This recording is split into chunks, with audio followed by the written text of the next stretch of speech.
함께 신앙 고백하겠습니다.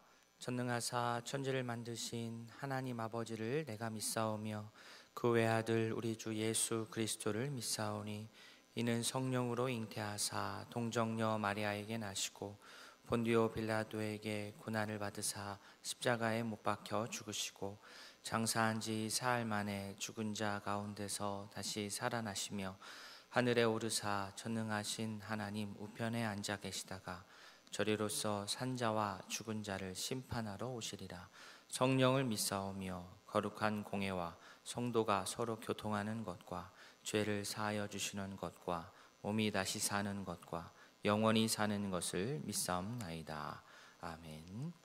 찬송 94장 주 예수보다 더 귀한 것은 없네 찬양하겠습니다. 찬송 94장입니다. 주 예수보다 더 귀한 것은 없네. 이 세상 부귀와 바꿀 수 없네. 영 죽은 내 대신 돌아가신 그 놀라운 사랑 잊지 못해. 세상 즐거움 다 버리고 세상 자랑 다 버렸네. 주 예수보다 더 귀한 것은 없네. 예수밖에는 없네. 주 예수보다 더 귀한 것은 없네.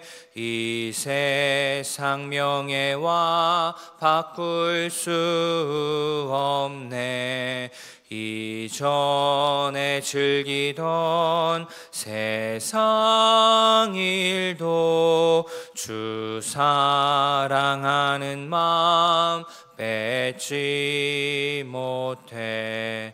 세상 즐거움 다 버리고 세상 자랑 다 버렸네. 주 예수보다 더 귀한 것은 없네. 예수밖에는 없네. 주 예수보다 더 귀한 것은 없네. 이 세상 행복과 바꿀 수 없네. 유혹과 핍박이 몰려와도 주 섬기는 내 맘 변치 않아. 세상 즐거움 다 버리고 세상 자랑 다 버렸네. 주 예수보다 더 귀한 것은 없네. 예수밖에는 없네. 아멘. 사랑의 하나님 아버지, 우리에게 새로운 하루를 허락해 주시고 주의 은혜에 감사하며 찬양하고 기도할 수 있게 해주셔서 감사합니다. 주의 자녀로서 기도할 수 있는 특권이 있음에 감격하여 이 기도의 특권을 마음껏 누리며 살게 하여 주시옵소서. 예수님이 제자들에게 비유로 교훈하신 말씀이 오늘 우리에게도 교훈이 되게 하시고 삶의 지침이 되어 이 시대의 주의 제자로서 바르게 살아가게 하여 주시옵소서. 감사드리며 예수님의 이름으로 기도합니다. 아멘. 누가복음 12장 말씀 보겠습니다. 누가복음 12장 35절에서부터 48절까지 신약성경 115면입니다. 누가복음 12장 35절부터 48절까지 한 절씩 교독하겠습니다. 허리에 띠를 띠고 등불을 켜고 서 있으라. 너희는 마치 그 주인이 혼인집에서 돌아와 문을 두드리면 곧 열어주려고 기다리는 사람과 같이 되라. 주인이 와서 깨어 있는 것을 보면 그 종들은 복이 있으리로다. 내가 진실로 너희에게 이르노니 주인이 띠를 띠고 그 종들을 자리에 앉히고 나와 수종들리라. 주인이 혹 이경에나 혹 삼경에 이르러서도 종들이 그같이 하고 있는 것을 보면 그 종들은 복이 있으리로다. 너희도 아는 바니 집주인이 만일 도둑이 어느 때에 이를 줄 알았더라면 그 집을 뚫지 못하게 하였으리라. 그러므로 너희 생각하지 않을 때에 인자가 오리라 하시니라. 베드로가 여짜오되 주께서 이 비유를 우리에게 하심이니까 모든 사람에게 하심이니까 주께서 이르시되 지혜 있고 진실한 청지기가 되어 주인에게 그 집 종들을 맡아 때를 따라 양식을 나누어 줄 자가 누구냐. 주인이 이를 때에 그 종이 그렇게 하는 것을 보면 그 종은 복이 있으리로다. 내가 참으로 너희에게 이르노니 주인이 그 모든 소유를 그에게 맡기리라. 만일 그 종이 마음에 생각하기를 주인이 더디 오리라 하여 남녀 종들을 때리고 먹고 마시고 취하게 되면 생각하지 않은 날 없지. 그 종의 주인이 이르러 엄히 때리고 신실하지 아니한 자는 처하리니 주인의 뜻을 알고도 준비하지 아니하고 그 뜻대로 행하지 아니한 종은 많이 맞을 것이요 알지 못하고 맞을 일을 행한 종은 적게 맞으리라. 무릇 많이 받은 자에게는 많이 요구할 것이요 많이 맡은 자에게는 많이 달라 할 것이니라. 아멘.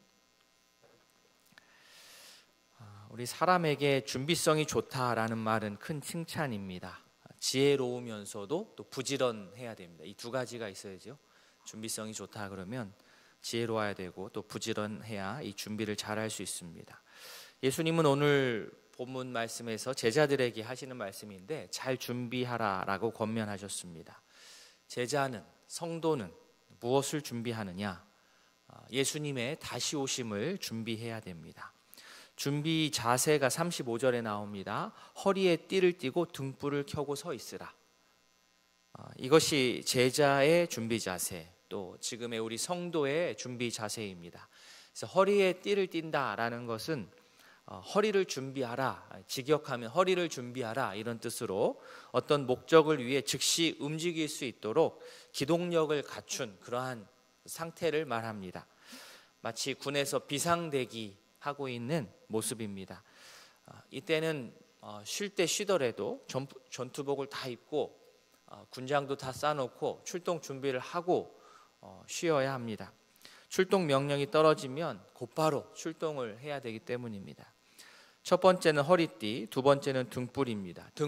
등불은 낮에는 뭐 상관이 없지만 항상 상황이 낮만 계속되지 않기 때문에 밤이 왔을 때를 대비하는 도구입니다. 즉 알 수 없는 시점을 미리 대비하는 도구의 대표입니다.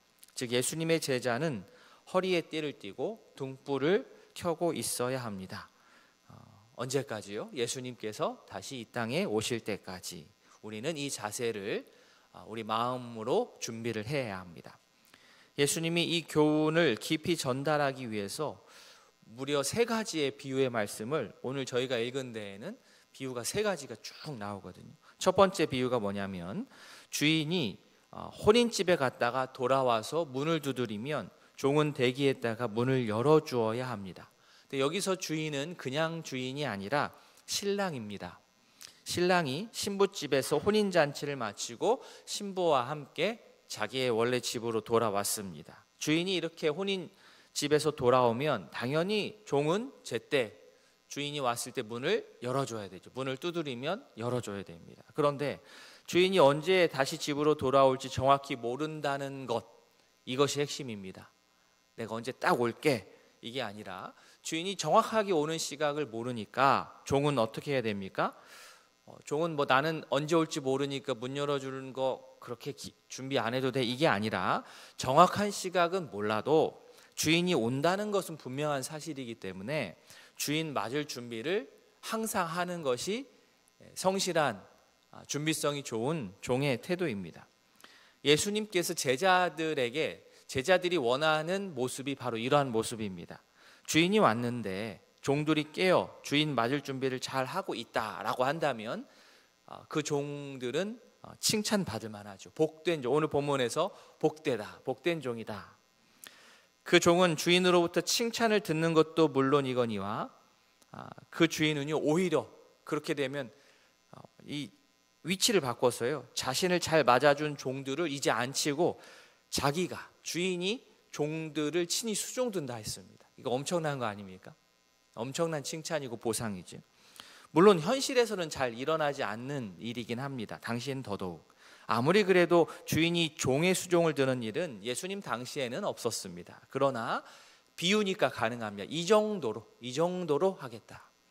그 정도로 칭찬과 보상이 큽니다. 보통 오후 저녁 시간도 아니고요. 38절에 나오는 2경, 3경에도 이렇게 준비가 되어 있다. 2경, 3경. 2경은 저녁 10시부터 새벽 2시까지, 3경은 새벽 2시부터 새벽 6시까지니까 거의 뭐 야간 근무 시간이죠. 이 시간에도 종들이 깨어 기다리면 주인은 그를 더 복되다라고 여긴다라는 겁니다. 준비성이 아주 뛰어난 거죠. 두 번째 비유, 도둑 비유입니다. 39절에 나오죠. 이 39절에 나오는 집주인은 앞에 나왔던 그 혼인집에 갔다 돌아온 주인 아닙니다. 다른 이야기입니다. 이 집주인은 도둑을 대비하는 가정집 주인입니다. 가정을 잘 지키는 집주인은 도둑이 들지 않게 평소에 미리미리 준비합니다. 물론 예수님이 도둑은 아닙니다. 이 비유의 핵심은 예수님이 다시 오심이 예측 불가능하고 은밀하다는 것, 이것만 집중하면 됩니다. 그러니 생각하지 않을 때에 예수님이 다시 오실 때 당황하지 않도록 어떻게 해요? 미리미리 준비되어 있어야 합니다. 당시 예수님의 제자들, 그리고 이 시대의 주님의 제자인 우리 모두 오늘 이 두 번째 비유처럼 예수님이 다시 오실 때에 우리가 당황하지 않도록 미리 준비하면서 살 수 있기를 바랍니다. 세 번째 비유입니다. 세 번째 비유는 청지기 비유입니다. 베드로 41절에서 앞에 비유들, 두 개의 비유들을 듣고 예수님께 질문을 합니다. 예수님, 이 비유들이 제자들을 위한 비유입니까? 아니면 모든 사람들을 위한 비유입니까? 그런데 비유를 좋아하시는 예수님은 그 질문에 대해서도 비유로 말씀을 하신 거예요. 즉답하지 않으시고 니네들 위한 거야, 모든 사람이 이렇게 즉답하지 않으시고 이조차 비유로 말씀하셨습니다. 그러니 예수님의 제자들은 오늘 비유 속의 청지기들이죠. 자, 지혜 있고 진실한 청지기, 다른 것 없습니다. 주인이 했던 일을 주인이 없을 때도 잘하면 됩니다. 성실한 사람이죠. 주인이 지시한 일을 주인이 옆에서 지켜보지 않고 감시하지 않아도 주인 옆에 있는 것처럼 성실하게 하는 자, 성실하죠. 그런 종은 43절에 나온 것처럼 그 종은 복이 있습니다. 주인에게 칭찬받습니다. 인정받습니다. 주인의 신뢰를 얻어서 주인은 앞으로 더 많은 권한을 그에게 줍니다. 그런데 반대도 가능하죠. 청지기가 간이 배 밖으로 나와가지고 주인 없다고, 주인 금방 그렇게 다시 돌아오지 않는다고 스스로 확신하고, 그러면서 막 교만이 하늘을 찌르고 아나무인으로 자기도 종이면서 더 자기 밑에 있는 종들을 더 함부로 대하고 때리고 먹고 마시고 취해서 널브러져 있으면 어떻게 해요? 주인이 예상하지 못한 때에 돌아와서 그 모습을 보고 그렇게 행동하고 있는 청지기는 아주 혼쭐이 나는 겁니다. 아주 크게 혼나는 이유가 무엇이냐면 그는 주인의 뜻을, 주인이 자기에게 업무 지시한 것을 모르는 게 아니라 분명하게 알고 일했기 때문입니다. 이게 핵심이에요. 모르고 몰랐어요 이게 아니라 분명히 아는데 이랬다는 거예요. 예수님이 이 부분을 딱 찝은 겁니다. 알면서 행동했다는 것은 더 큰 잘못입니다. 이것은 연약함이나 실수가 아니에요. 의도성이 있습니다. 의지적으로 주님의 뜻을, 주인의 뜻을 거부하며 방탕하게 행하기로 선택을 한 거예요. 몰라서 못하면 정상참작이 되지만, 그러나 알고 일했다고 한다면 이건 봐줄 수가 없습니다. 더 큰 책임을 물을 수밖에 없습니다. 예수님이 이 비유를 질문을 하는 베드로에게 왜 했겠습니까? 예수님의 비유는 사실 모든 사람을 위한 비유입니다. 어떻게 제자들만 알고 깨닫고 유익을 누리라고 하겠습니까? 지금 이 시대에 우리 모두를 위한 비유이기도 합니다. 그러나 특별히 제자들은 예수님 곁에 제자들은 이 비유가 더 강하게 세게 적용이 된다는 거예요. 제자와 무리는 갖출 수 없습니다. 주님은 많이 맡은 자에게 더 많이 요구하십니다. 많이 맡은 자에게 더 많이 달라고 하십니다. 그렇기 때문에 이 자리에 있는 우리 모두, 먼저 믿은 우리 역시 어떻게 해요? 정말 정신 바짝 차리고 더 큰 책임을 느끼면서 주님 다시 오시는 그날까지 우리에게 맡겨주신 사명을 성실하게 감당해 나아갈 수 있기를 바랍니다. 주님께서 더 많이 맡기셔서 부담스러우신가요? 감사한 겁니다. 우리를 믿고 더 많이 맡겨주셨지 않습니까? 주님께서 우리를 더 믿고 더 많이 맡겨주셨는데 우리가 주인의 기대에 부응해야 하지 않겠습니까? 거룩한 부담감을 가지고 오늘도 다시 오실 주님을 기대하고 기다리며 맡겨주신 우리 각자에게 맡겨주신 귀한 사명을 잘 감당하는 이 시대의 참된 제자로 살기를 진심으로 소망합니다. 아멘. 두 가정을 위해서 기도하겠습니다. 박간홍 집사님 가정, 하나님의 거룩하심을 삶에 잘 적용할 수 있도록 가족 모두가 주님 안에서 행복하고 집중할 수 있도록. 허준 집사님 가정, 하나님만 의지하는 가정, 믿음 안에서 건강하게 성장할 수 있도록 사업에 복 주시기를 두 가정을 위해서 기도해 주시고요. 오늘 함께 나눈 말씀 기억하시고 또 환우들의 건강 회복과 속해 있는 목장, 또 진행 중인 양육 제자 훈련, 또 오늘부터 시작하는 성경 공부 모임을 위해서 기도해 주시고 나라 민족을 위해서 기도해 주시는 이 새벽 되기를 바랍니다. 다 함께 기도하시겠습니다.